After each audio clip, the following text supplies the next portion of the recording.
My experience at BG has been great. I feel like there was a sense of freedom that was gained. Being an individual with a disability, being able to be independent away from my parents, I feel like Bowling Green has been a great place for me to do that.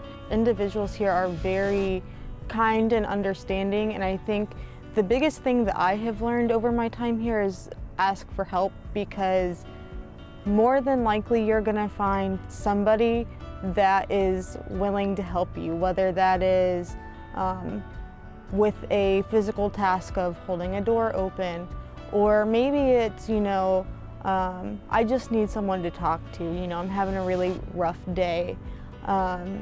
There are people all over campus, all over town that are willing to help you. It's a great place to start independence as far as disability goes if you haven't had the option to in the past.